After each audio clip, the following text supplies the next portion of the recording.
My wife got our 2-year-old daughter into the Rainbow Magic Fairy series.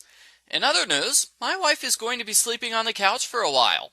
Argo Font Book Review, Argo Font Book Review.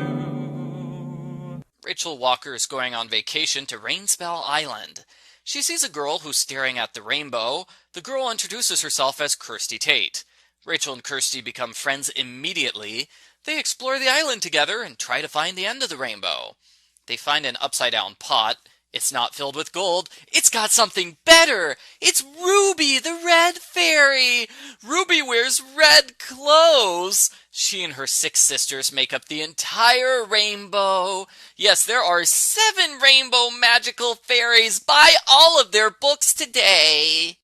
Ruby uses her magic to show what happened to her. Fairyland had a midsummer ball, but they forgot to invite Maleficent, so she cursed the princess and wait, wrong story. The fairies had a magical ball, but they forgot to invite Jack Frost to the party, so he cast an evil spell, banishing the rainbow fairies to the human world. The fairy queen Titania did a counterspell, so all 7 rainbow fairies landed here on Rainspell Island. Rachel and Kirsty agree to help find the rest of the fairies. Ruby uses her magic to turn them into fairies. Oh my gosh, they get tiny and grow wings. It's so magical. Let's do that in every single book. They go to Fairyland where they meet everyone. Queen Titania gives them some really terrible advice. She tells the girls not to look for the rainbow fairies. She wants them to just go on their vacation like normal, and the unexplained magic will lead them to the fairies without even trying. Yeah, but if it doesn't happen, Fairyland is doomed forever, so no pressure. King Oberon is more useful. He gives them a bag of magic tools. Although we don't see what any of the tools are, we're just going to keep them in case we've got a problem that needs an easy solution in some of the following books. Everybody returns to the island, where it's decided Ruby will stay with the pot under a willow tree. The end. Post-book follow-up. I was surprised that this story wasn't garbage.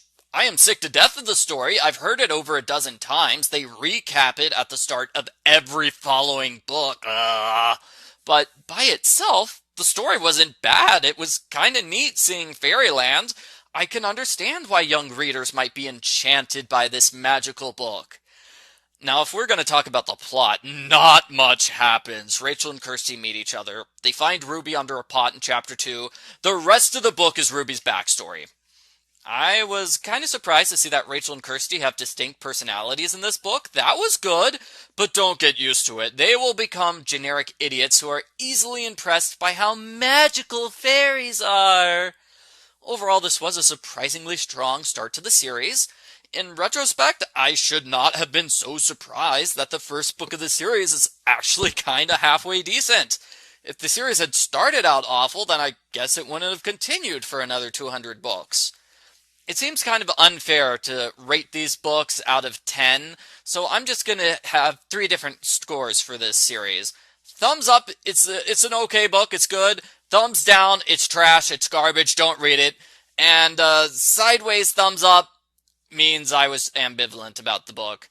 This one, Rainbow Magic Fairy number 1, Ruby the Red Fairy, gets a thumbs up from me.